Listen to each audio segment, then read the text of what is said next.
Hello students, how are you all? I hope you all are doing really good. So students, today we are going to start chapter name active and passive voice. Active and passive voice पढ़ेंगे आज हम.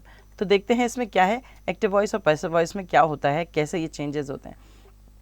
Study the following sentence. India won the trophy. The hen laid an egg. Manya played badminton. ये क्या है, ये direct speech है, मतलब किसी ने कुछ भी जो आपसे कहा. Now study these sentence. The trophy has won by India. ये पैसिव वॉइस में चेंज हो रहे हैं. An egg was laid by the hen and the badminton was played by Manya. यहाँ पर क्या होता है, सब्जेक्ट जो है जब हम चेंज करते हैं एक्टिव से किसी भी स्टेटमेंट को पैसिव वॉइस में, तो यहाँ पर सब्जेक्ट जो है वो ऑब्जेक्ट की जगह और ऑब्जेक्ट जो है वो सब्जेक्ट की जगह आ जाता है. आगे पढ़ते हैं. In the first three sentences the subject and the doer of action, that is India, the hen and the manya, are placed at the beginning of the sentence. It means the subject of the verb are active. In the other three sentences, the doer, India, the hen and the manya are placed at the end of the sentence, and the trophy, an egg and badminton are placed at the beginning of the sentence as the subject. In these sentences, the subject of the verb do not perform action or are not active but passive. The action is done upon the subject. ठीक है, क्या होता है active? The active voice indicate that the subject of the sentence is the doer of the action. तो subject जो है ये बताता है कि ये जो है इसने काम किया है. In other word the subject is active, जहाँ सब्जेक्ट एक्टिव है. The passive voice indicate that the subject of the sentence is affected by the action. यहाँ पैसिव वॉइस में हमें पता चलता है कि जो हमारा सब्जेक्ट है वो उसके एक्शन से अफेक्ट हुआ है. In other word the subject is passive.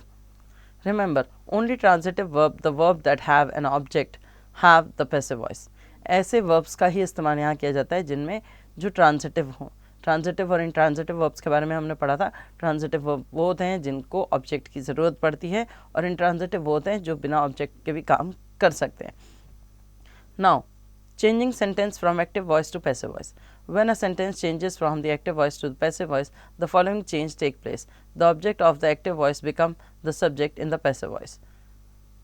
ठीक है, तो जो एक्टिव वॉइस होता है उसमें जो सब्जेक्ट होता है वो पैसिव वॉइस में ऑब्जेक्ट बन जाता है.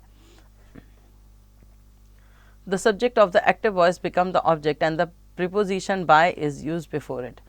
So example दिया, Alicia sings a song is sung by Alicia. Active voice में आपने देखा कि यहाँ पर अलीशा जो थी वो आपका सब्जेक्ट थी, बट आपने पैसिव वॉइस में देखा कि अलीशा जो है वो यहाँ पर ऑब्जेक्ट बन गई है, और उसके लिए हमने यहाँ पर एक प्रीपोजिशन का इस्तेमाल किया, वो है by. Number C.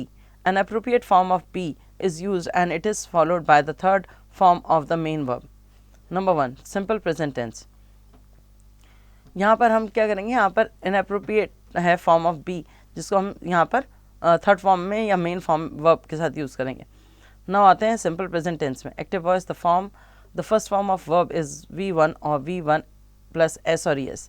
The passive voice is MR, the third form of the verb.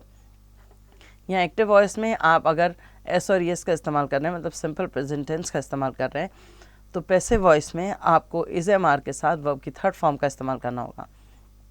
Apoorva writes poem. Poems are written by Apurva. Nisha speaks the truth. The truth is spoken by Nisha. Javed eats an apple. An apple is eaten by Javed. Number 2. Simple past tense. The second form of the verb, active voice. And the passive voice was were plus third form of the verb. ठीक है, यहाँ पर changes देखिए. अब आपको second form of verb अगर active में use की गई है तो हम उससे पहले वॉज वर का इस्तेमाल करेंगे. Apurva wrote poems. Poems were written by Apurva. Nisha spoke the truth. The truth was spoken by Nisha. Javed ate an apple. An apple was eaten by Javed. Now the simple future tenses में क्या करते हैं, will shall के साथ first form verb की लगी है, तो पैसिव में will be और shall be प्लस वर्ब का third form. Apurva will write poems. Poem will be written by Apurva. Nisha will speak the truth. The truth will be spoken by Nisha. Javed will eat an apple. An apple will be eaten by Javed. Number 4. Sometimes we may have a personal pronouns I, we, you, he, she, me, her, etc. as the subject or the object in a sentence. While changing the voice of such a sentence, we have to make changes in these pronouns to make them suitable for their new role of the object or the subject. Example, I help my friend. My friend are helped by me.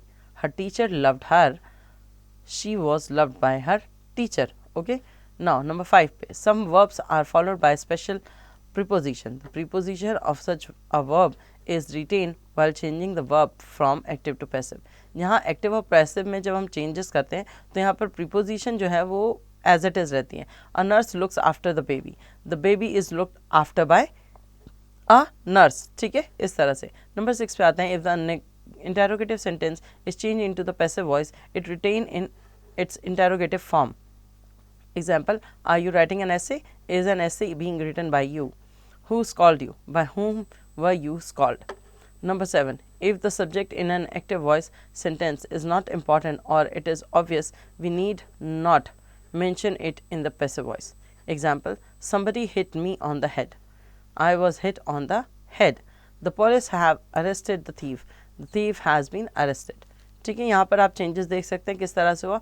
Have का has हो गया क्योंकि यहाँ police जो थी वो plural होती है तो वहाँ पर हमने हैव लगाया, बट थीफ जो था वो क्या था, वो आपका सिंगुलर था, इसलिए हमने यहाँ पर हैज़ लगाया और यहाँ पर हमें पुलिस को वापस लिया भी नहीं क्योंकि ये ज़रूरी नहीं था.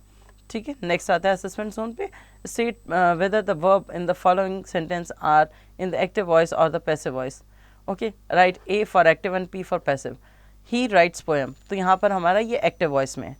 ठीक है, इसी तरह से आप पढ़ेंगे. Letters are written by parents, यहाँ रिटन है तो ये पैसिव वॉइस में है, इस तरह से. नाउ नंबर बी पे आते हैं. Change the following sentence from active to passive voice.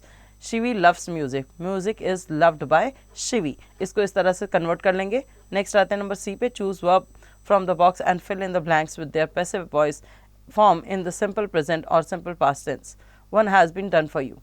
shall, make, win, give, tear, deliver, wear, serve, organize, prepare.